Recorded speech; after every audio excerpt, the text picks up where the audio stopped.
A plus B gives C, then according to the concept, for a chemical reaction, that means A and B recombine to form C.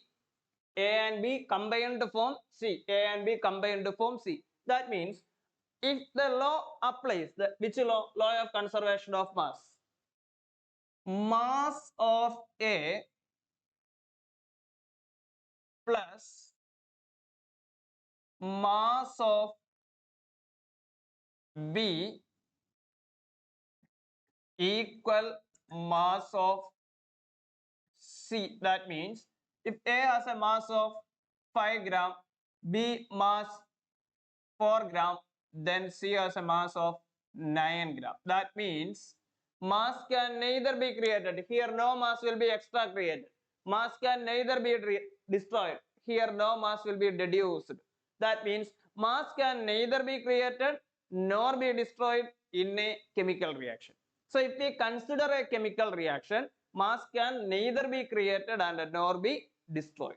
So this is law of conservation of mass. For a simple example, if A and B combines to form C, then the mass of A plus mass of B gives mass of C.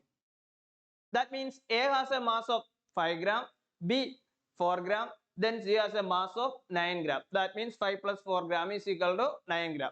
Here, in the case of 9 gram, we consider there will be no additional mass is added and there will be no mass is deduced. The actual mass is 9 gram. In the product also the actual mass is 9 gram. That means mass is neither created nor destroyed. This is law of conservation of mass.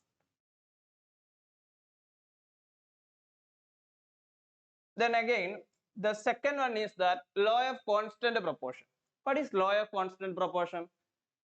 In a chemical substance, elements are always present in a definite proportion by mass. Elements are always present in a definite proportion by mass. Law of constant proportion.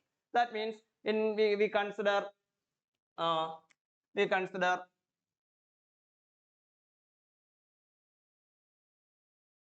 consider the case of water. Consider the case of water. In the case of water, we know the chemical formula is H2O. Here, 1 gram of hydrogen and 8 gram of oxygen gives 9 gram of water. That means when the 9 gram of water decomposes, it will give 1 gram of hydrogen and 8 gram of oxygen.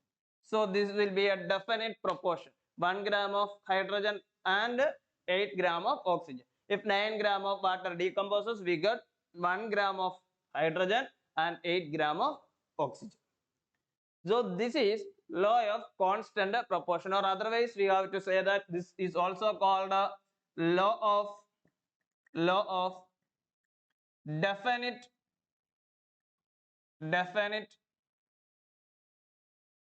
proportion. This is also called a law of definite proportion. So in a chemical substance, elements are always present in a definite proportion. In a chemical substance, elements are always present in a definite proportion by mass. That means in the case of 9 gram of water, it consists of 1 gram of hydrogen and 8 gram of oxygen. That means it consists of a definite proportion of mass. That's all about law of conservation of mass and law of constant proportion. So in the introductory part, there will be law of chemical combination. Law of chemical combination consists of two subsidiary laws called law of conservation of mass and law of constant proportion. So moving to the next topic, Dalton's atomic theory. So we already discussed about what is meant by atoms and what is meant by molecules. Related to that, we already discussed about law of conservation of mass and law of definite proportion or law of constant proportion. So that law of conservation of mass and law of constant proportion arise from 2 points related to atomic theory put forward by John Dalton. So that 2 points are already in this section.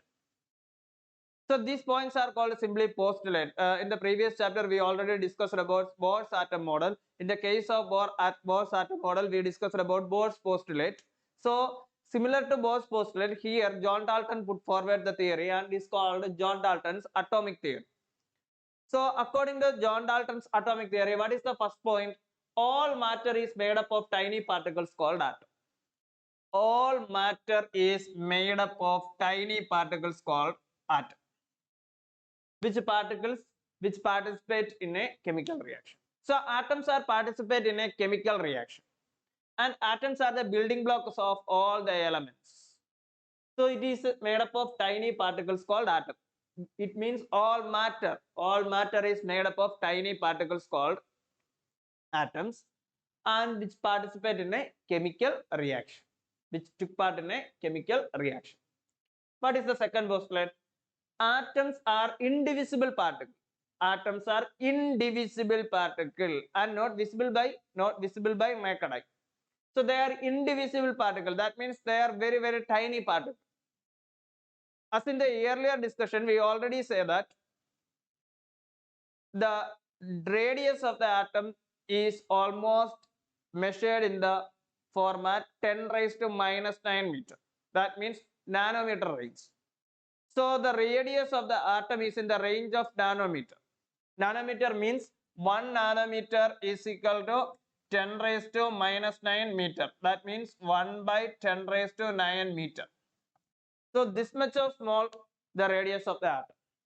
So atoms are indivisible particles. That's why atoms are said to be indivisible particles. They are very, very small, which cannot be destroyed or created. That means which cannot be created or destroyed in a chemical reaction.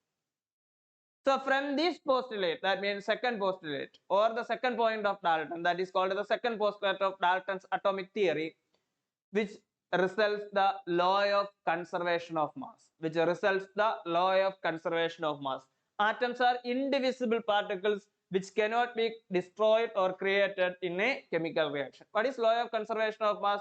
If we consider a chemical reaction, mass can neither be created and nor be destroyed.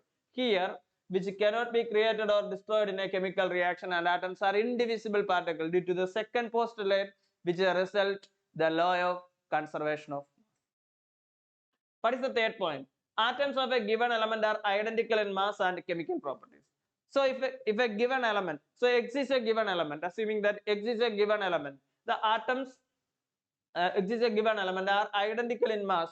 So there will be atoms in the element X. If we consider an element X, there will be atoms in the element X. And what is the peculiarity of that atoms in the element X? They are identical in mass and chemical properties. So all the atoms in the X shows identical properties. That means there will be a lot of atoms are there in element X. And all the atoms will show identical properties